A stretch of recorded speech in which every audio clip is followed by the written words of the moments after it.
DIY with tools. Tingnan natin, 122 pesos lang, 0.04. Okay, murang mura.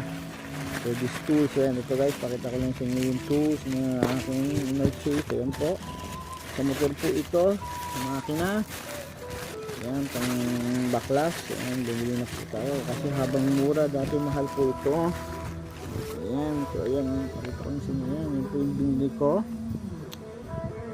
China, salamat talaga China.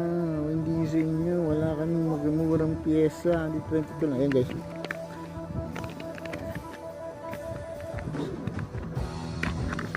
Yes, ayan, pang open ng pang open ko ng magneto yata ito. Yeah, magneto nga. So, ayan, sa halagang 122. Nakabili na tayo ng pambaklas. Kasi ang mahal ngayon ng labor guys, ang dami kong motor, kaya pag hindi ako nag-isip, ito puro paggawa lahat sa mekaniko, sa talyer, naku po ubos, hindi lang motor, pati yung sasakyan ko, marami po sa sasakyan, sa motor pa lang po ito ha. Yan dari ano to, magneto, pantanggal na magneto to. Guys, para magamit tayo kasi ang hirap po, ano ko nang ginagastos sa maintenance pag hindi po tayo marunong maghanap ng magandang, hindi tayo matuto maggawa.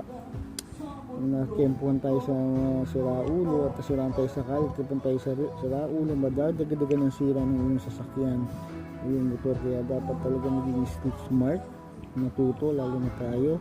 Ako, musician lang. Ako, I can't afford to, spend money sa paggawa. And yan, hindi na rin ako ganun kalakas rumakit. Hindi na ako talagang tumutodo sa gig, sa pwesto, kasi nga may estudyante ako, medyo hirap ng laging puyat.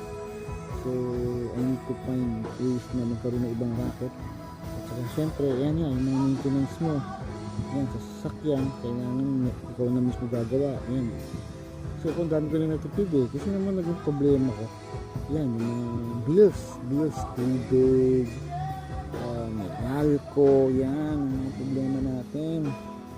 Kaya ako, natuto na ako talagang mag-DIY para makatipid. Kaya yan, yung mga simpleng problema natin. Tubig, yung mineral water. Guys, natutunan ko. Bumili ako ng filter. Kasi nung nagkaanak ako, bili ng distilled tapos mineral, napakamahal na ng gasos. Parang before, parang 15 pesos. Parang ngayon, pamahal ng tubig. Na-realize ko, naku, maglagi kong bibili ka ng ganito, sayang yung pera. So, dahil sa ginawa ko nga, bumili ako ng filter, bumili ako ng solar, so naging Meralco free na ako. So lahat ng mga bills ko nabawasan, napupunta ngayon sa mga instrument. Nakakabili ngayon ako ng mga gusto kong collection na effects, keyboard, yan.